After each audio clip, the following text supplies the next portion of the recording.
for me. Went away, defeated Angola 3-1, and now they're playing at home. I mean, job almost done. Tunisia as well traveled to far away Mauritania, got a 2-1 victory. They'll be playing at home. Burkina Faso also will be playing against Benin. They have a little deficit to cancel. So these are some of the. This is how it stands in some of those situations as teams try to get to the final round of the qualifiers. But Boyan, let me quickly get your thoughts. The teams that you, maybe alongside Nigeria, hopefully, that would get to the final round of the qualifiers. Well, no major upset, Yomi. I also followed the build-up to the Ghana Comoros Island game. I think about before 10 o'clock in the morning, the stadium was almost jam-packed. And I think the home team were quite turbocharged. Like you said, that goal it could be allowed or could be disallowed depending on the referee. Then the indomitable Lions of Cameroon, we beat them in the friendly in Belgium. I think they picked up one or two lessons from that friendly and stepped up their game.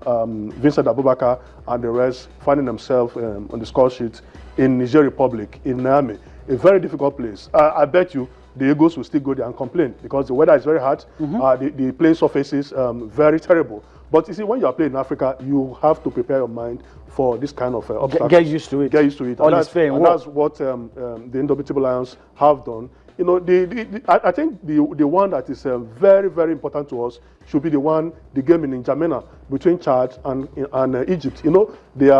These two teams are in the same group with Nigeria in the Nations Cup qualifier. And you see, we need to monitor their progress. Egypt went there, you remember, and they hammered Chad, the same venue. And 2-3 months later, Chad sacked their coach, brought in Rigobert Song. This was his first game, and he's winning. The same team that beat them about 2 months ago. So I think we shouldn't just sit down and think that we will go to Chad and it's going to be a stroll in the park. So I hope that the NFF sends some people to watch that game to pick up some vital lessons for Coach Sunday Odyssey.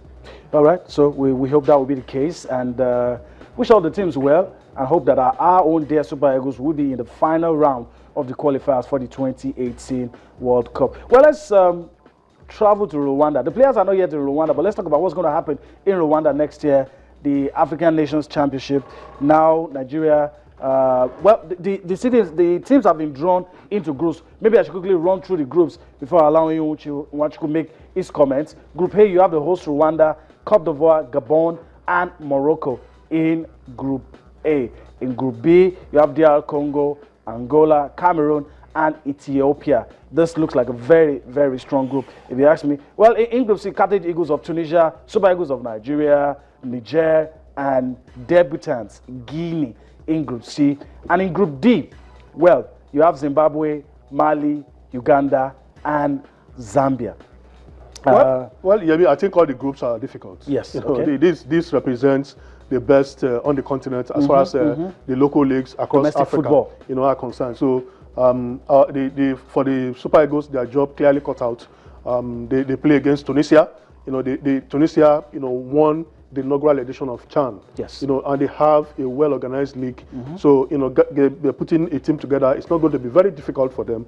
Then Guinea, very skillful. They boast of skillful players. Also have 3 or 4 clubs that do well. Strong, on the continent. Maybe the dark horses there could be Niger Republic. But so when you come to a tournament like this, any team can fancy their chances. And if they step up their game and come with a winning mentality, then it's going to be difficult. So, but I'm happy. From what I read, Sunday Olyse is not taking this tournament seriously. He is calling for early campaign. He's also calling for serious preparation for this tournament, because when you look at the Group A, B, C, and D, you have difficult countries in all the groups. So you can't say that this group is easy. People will tell you that he has foreign scouts to contend with. A lot of players that you might want to use. A lot could still happen between now and January. That would be the only problem he's going to be faced with. Yeah. A lot of people want to sneak into Europe. A lot of scouts. It's difficult, really. You can't stop players from moving, especially when they are going for greener pastures. I think that's the advantage countries like Tunisia the ones in North Africa. The well-organized, Stable the stable league. The players, are comfortable well playing motivated. They hardly go out. When they are going out, they know that it must be for a very cogent reasons. So I think for them, they don't have that issue. But for Sunday Olise, he's going to cope with that because it happened to Keshitu. Some of his players before the last chance that he had relied on had to go sign some contracts outside the country. But they have to work around it to get a large pool of players, so that in case anything happens, you still have the nucleus of the team. You still have a good, sizable number of players to pick from. So I think that's the way out. All right, let's talk about another form of football. Let's talk about Copa Lagos 5th edition. And Copa Lagos has put Nigeria on the map for all the right reasons. And the organizers have unveiled their plan. The competition is going to take place December 18 to 20. I mean, one or two innovations brought into it. And we are hearing Barcelona might also be back here again. I mean, it's interesting to note what the organizers are doing for beach soccer here in Nigeria. Yeah, like you said, the Barcelona beach soccer team will be participating at this year's event. They were in the tournament last season. A lot of innovation, like you said, kids. They are going to have like a clinic for kids. Teach them the rudiments of the game of beach soccer, and I think that is the future of the game. This thing started like a dream, and every year it keeps on improving. They try to bring in one or two innovations that will make it very, very attractive for fans. And there seems to be, something for everybody. Yes. You have entertainment. You want to go and enjoy yourself, and it's going to be during the Yuletide period. So I think apart from the games that will be played, there will be side attraction, musicians, and all those things. And to think that the world governing body rates this tournament highly is even why we are talking about it in the first place. It's rated highly, and this tournament is putting Nigeria on the map. And I think it's commendable. I think all hands should be on deck to make it as big as it can be. I agree with you totally, Yami. When you do something very well, you well organized, like Chika Chukwumerije organized taekwondo for the first time. They use electronic headgear. When you bring and you had officials from 8 different countries, top-notch referees, the teams, high-profile teams attending. Then it means you are doing something very, very serious. It's being recognized. It's being recognized by the world governing body, and we can only wish the organizers all the best. We're also enjoying people to go out there and enjoy themselves, because that is the essence of the tournament. Yeah, that is it. All right. Okay, let's come back home now and allow you to enjoy a game.